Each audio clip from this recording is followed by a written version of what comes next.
So, as we said, we come to the second point, which is the questions. One of the questions that we want to answer in this lesson, and that is, what are their positions in sentences? That is, what are the positions of separable verbs in sentences?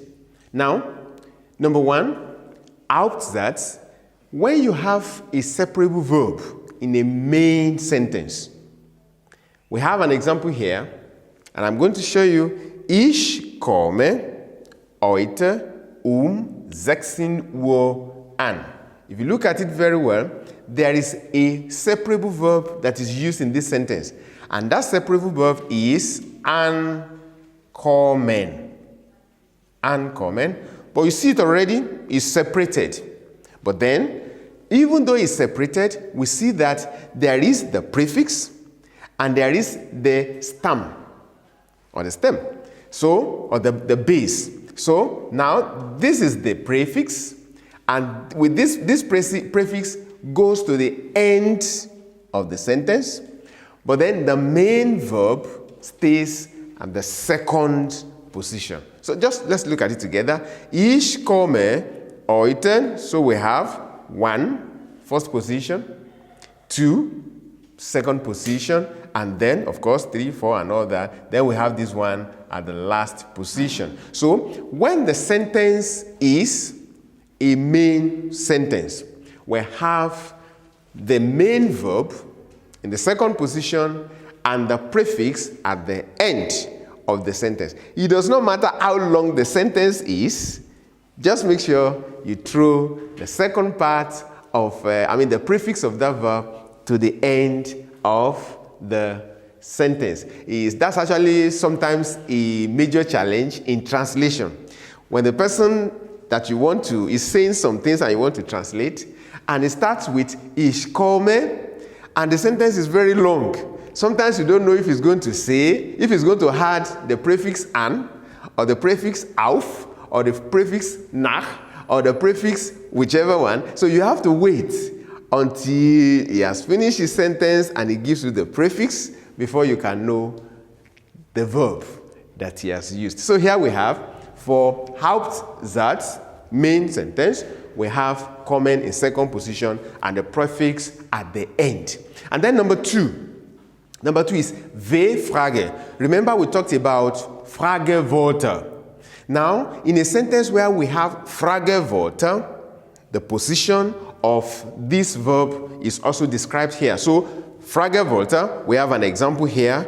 Wann kommst du heute an? If you look at it very well, it still resembles the first one. So we have the verb in the second position and the prefix at the last position. So you see, for Hauptsatz, for W-Frage, sentences with W-Frage, Fragewörter, we have the verb, the main verb, in the second position and the prefix at the last position. Then we go on. Number one, Ja, Nein, Frage. The meaning of that is sentences that when you hear the sentence is a question and you just answer by saying yes or no. We have an example here.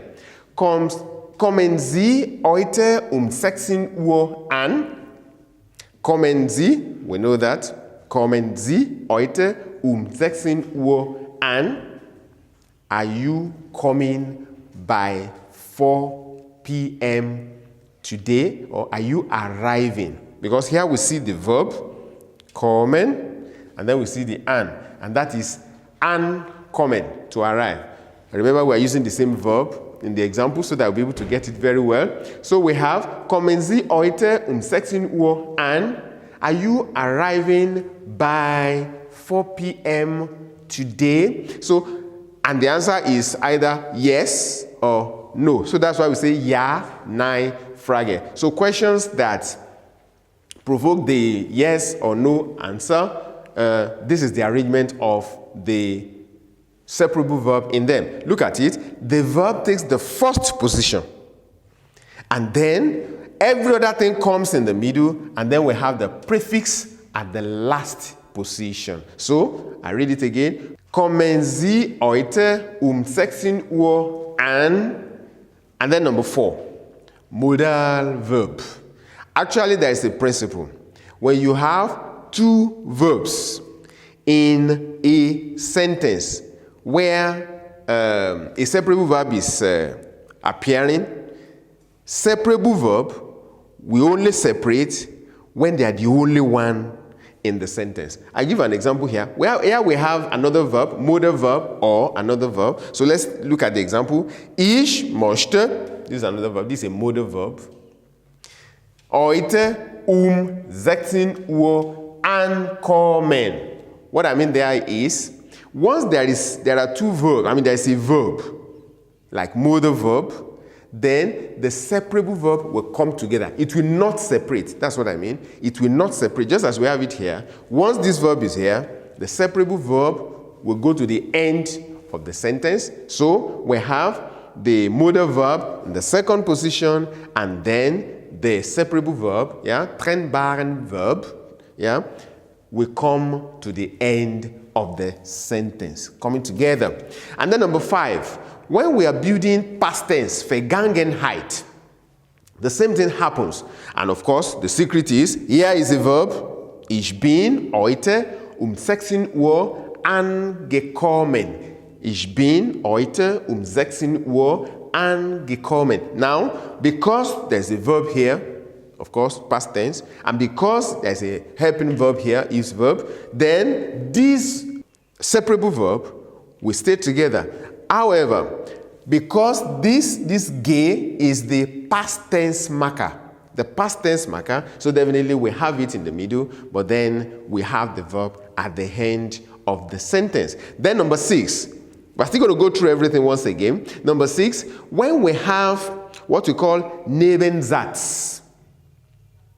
When we have Nebensatz, we see that separable verb goes to the end of the sentence. Look at it. We have Ich weiß, dass heute 16 Uhr ankommen. So we see ankommen at the end of the sentence. I know that he is arriving by 14 hours. So generally speaking, these are the rules to follow when we are thinking of the position of separable verb in sentences. We're going to read it together. The first one, Ich komme heute 16 Uhr an. I am arriving today by 4 p.m. Say it after me. Ich komme heute 16 Uhr an. Remember, the verb is in the second position. The main part of the verb, kommen, this one, and then the prefix goes to the end. When we have V-Frage sentence, then we have wann comes to, still the same thing, the verb comes to the second position, and then the prefix goes to the end. And then the third one, kommen Sie heute 16 Uhr an. Because it is Ja, Nein Frage, we see the verb in the first position, and then the prefix goes to the end. But then, when we have modal verb in the sentence, then we see that the separable verb will come together at the end of the sentence. And when it is a past tense, Ich bin heute 16 Uhr angekommen. Well, it's even better you think about it. Once you have a verb here, you see that the separable verb will go to the end. And then Nebensatz, very easy. You just take the verb totally to the end. Actually, of course, you see that there's a verb here also. So those are the principles that should guide us in the usage of separable verb. It is just as the name implies, they are separable. You could separate them.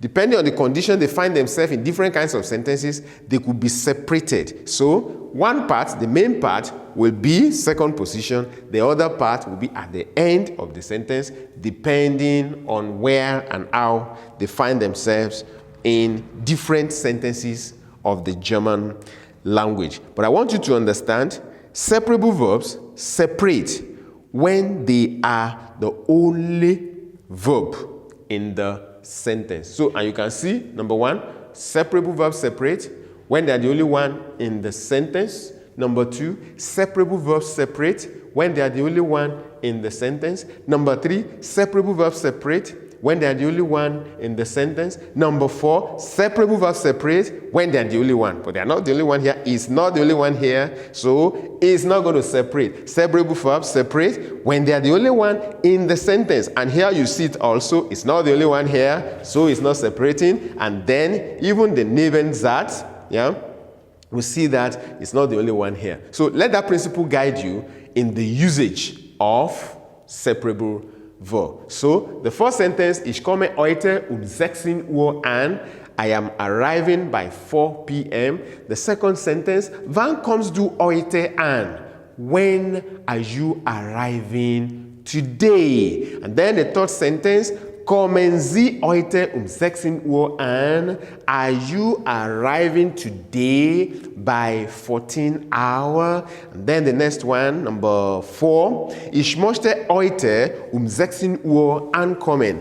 I desire, I wish, I love to arrive today by 14 hours. And then number 5. Ich bin heute 16 Uhr angekommen. I arrived today by 14 hours. And then number 6, ich weiß, dass heute 16 Uhr ankomme. I know that, I know that he arrives, okay? I know that he arrives today. Dass heute 16 Uhr ankommt. Then this one should be corrected. This one should be okay, ich weiß, dass heute 16 Uhr ankommen. Dass ankommt. This one should be a T. Okay, so with that, we have the arrangement, we have the position of the verb and the usage of the verb, the position of the verb in different sentences. But I want to let us know this, that it is not all prefixes that you see in front of verbs that are separable. There are prefixes that are not separable. And I'm going to give us those that are not separable so that we can see and we can know them. And so that whenever we see the separable, we know, okay, this one is separable. And then when we see the one that is not separable, we'll be able to know them too. So that's why we have this table. So the first one, we have Trennbare Verben or Trennbare Präfixe, and then untrennbare Präfixe. Here are the separable prefixes, and here are the prefixes that cannot be separated. So whenever we see these ones, we know that once these ones are attached to verbs, we know that they are separable. An, ab, auf, aus, nach, bei, ein, mit. These are separable prefixes. However, these ones are not separable. Once you see them as prefix behind a verb or before a verb, they are just permanently there. And then we have two examples. But then before we go to the examples, let's look at them. These are miss, wer, sehr, emp, ent, be, ge. And there are two examples here. Bekommt das Zeugnis. Yeah? This is a whole verb. Actually, historically, the prefix is already joined together with that comment and is no more separable. So we have bekommt. This is from the verb bekommen, and it's not a separable. This be is not a separable be. And then bekommt das Zeugnis. He receives the certificate. And then the second example, der Dieb entkommt der Polizei. Of course, you see this verb here. It looks like separable, but no. Of course, you can see that ent is here. So, entkommen, that's the infinitive form of the verb, and it's not separable. So, der Dieb entkommt der Polizei. The thief escapes the policeman. So we see this one is not separable and it's not separable. And any one of these, when it is attached to any verb, they function as normal verb. They are not separable. So please note them. It's only these ones, the prefixes here, that are separable. That's what we should note so that we'll be able to use them correctly. And that takes us to the next point. Once we have known their position in the sentences or in different sentences, we want to go to the next point, which is conjugating them. Definitely, it's not going to be difficult because these are some of these verbs. We have made them before, we have conjugated them before, but then we still go through it so that we'll be able to, at least for the first time, we are conjugating Trennbare Verben. So we go to the conjugation now.